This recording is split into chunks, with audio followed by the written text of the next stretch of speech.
A prison in the United States holds an angry prisoner. His back full of tattoos and strong biceps are the nightmare of almost all his fellow inmates. Today he is released from prison. Throughout his 10 years there, he held on to his hatred. After 10 years of training to kill the enemy and avenge his brother, he was taken to the warden, who urged him to release his hatred. Facing the warden's chattering, the man only had eyes for the clock on the wall and then said something. The man walked out of the prison gate aggressively. Brother Kiang had a commanding name. No one knew his destination as he ran to an abandoned auto repair shop. He searched around and finally stopped in a corner and pulled open the white canvas. That was the car he had asked someone to buy. He got into the car and took out the prepared information. The man in the photo was his first revenge target.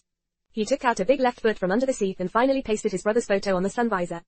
It was naturally hung on the floor. He stepped on the gas and rushed out in a daze. It was the hunting moment. Brother Kiang walked into a company and only found the man with glasses in the photo. He shot his first enemy in the head without hesitation.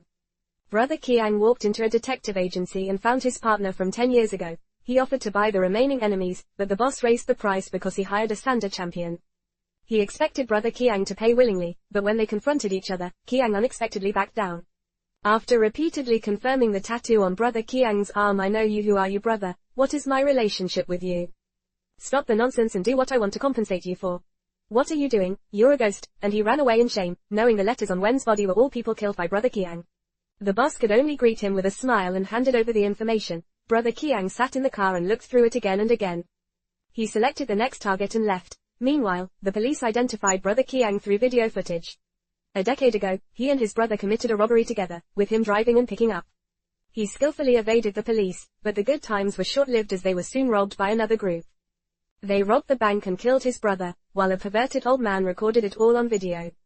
Simultaneously, the local top killer got a job from an unknown employer, sending only a photo of himself. That's Kiang, the muscle maniac and the richest man in the US, who runs a small killing business. Only a few sports cars are parked in the garage. His assistant is merely an attractive woman. That day, he got an assassination mission. The photo looked familiar. He randomly picked a fake assistant, opened the weapon cabinet, selected some powerful guns, put on a fake license plate, and followed the employee's instructions to the destination, waiting quietly. Brother Kiang had already arrived. He didn't expect the other party was also here to kill, but their targets were different.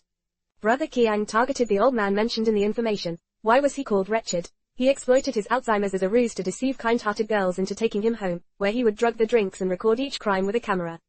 On that day, after another little girl was killed, Brother Kiang kicked open the door. The old man, recognizing him, was so frightened that he grabbed scissors to defend himself but was shot in the palm. Seeing Brother Kiang approaching, the old man began to beg. Brother Kiang never said anything nonsense, so he shot him in the head and got rid of this black sheep for the society. As Brother Kiang was about to leave, the killer appeared behind him. A little girl emerged from the room, helping Brother Kiang spot the killer just in time. The killer was stunned and pushed the girl back to the room by Brother Kiang, who then suppressed her with a large caliber revolver. He didn't expect his opponent to be so fierce. Moments later, as the killer prepared to fight back, Brother Kiang had already come downstairs, shot the sports car, and headed to Yangchang. The two shootings drew the local Fapol's attention, leading to an investigation that revealed they were linked to that year's bank robbery. The investigation revealed that Brother Kiang was shot in the head. Although the doctor declared him dead, he sat up on the operating table the next day. At night, as he arrived at the nightclub entrance, the bodyguard conducting the security check was unaware that someone was watching him closely. Brother Kiang killed his own brother, following him to the bathroom. The other party also he recognized Brother Kiang. When he saw Brother Kiang take out the dagger, he knew that only one person could leave alive tonight. The two began to circle. The black man was a little confused. Why couldn't he survive 2 moves? He didn't know how Brother Kiang had survived the past 5 years. In the end, the black man was defeated. He only asked Brother Kiang to let his family go and said that he was just doing things for others for money. He closed his eyes slowly. Brother Kiang then drove away to continue his revenge. On the way, the radio reported that the black man was taken to the hospital for emergency treatment. Upon hearing this, Brother Kiang sharply turned the steering wheel and drifted. Driving to the hospital was later prohibited. Meanwhile, the sheriff learned that the black man was alive and rushed to the hospital to set up an ambush. Brother Kiang entered the hospital first, located the operating room via the billboard, and shot at the murderer being rescued. The gunshot alerted the sheriff. Upon reaching the operating room, Brother Kiang was gone. Following the nurse's directions, he pursued him to the basement, where he was shot twice after aiming. Brother Kiang swiftly countered, shooting the electric box to blind his opponent while reloading his gun. Believing Brother Kiang had gone, he cautiously approached to check. He was surprised when Brother Kiang suddenly appeared and aimed a cold gun at his forehead. Confronted by the deadly Brother Kiang, the sheriff dropped his pistol and knelt. Upon seeing the badge on his waist, Brother Kiang released him and drove away quickly. The killer got the information and pursued him again. Brother Kiang noticed the vehicle in the rearview mirror, pressed the accelerator, and floored it to create distance. The two of them played speed and passion on the road. This is a duel of life. If you are not careful, you will crash and die. In order to get rid of the killer, Kiang Ji took a risk. When the truck roared past, Kiang Ji had already aimed his gun at the killer. But Kiang Ji did not kill him, but blew up the other party's car platform with one shot, but the killer pulled out his gun to save his life. A bullet struck Brother Kiang's neck, prompting him to flee quickly. With his mother's assistance, he treated the injury. Seeing the family photo sparked memories, the desire for revenge reignited. He had been out of prison for 3 days and had killed 3 enemies. Now, he was set to find the last one for his brother.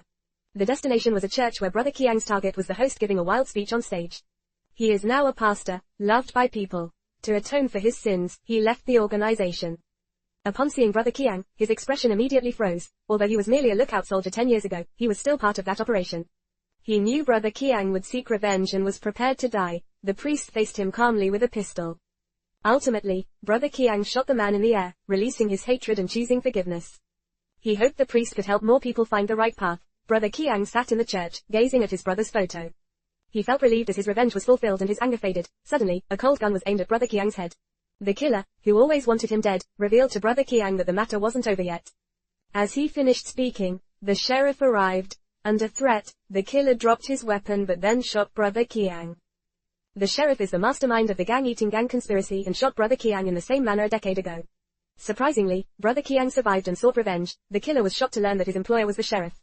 This was the sheriff's routine, but the killer kept failing and decided to handle it himself. Seeing Brother Kiang lying on the ground, the two of them left the scene together. The sheriff was in a very good mood at that time. But the next second, the sheriff looked at Brother Kiang in disbelief. It turned out that a piece of metal blocked the bullet for him. To repair the bullet hole from 10 years ago, the doctor used a high-quality metal sheet. It seems that there is a plan in the dark. The brother's ashes were scattered into the river and let him drift away with the river. The movie concludes with high-energy revenge. The protagonist believes in never wrongly accusing the innocent and ensuring enemies face justice. Fans of this movie should watch the original.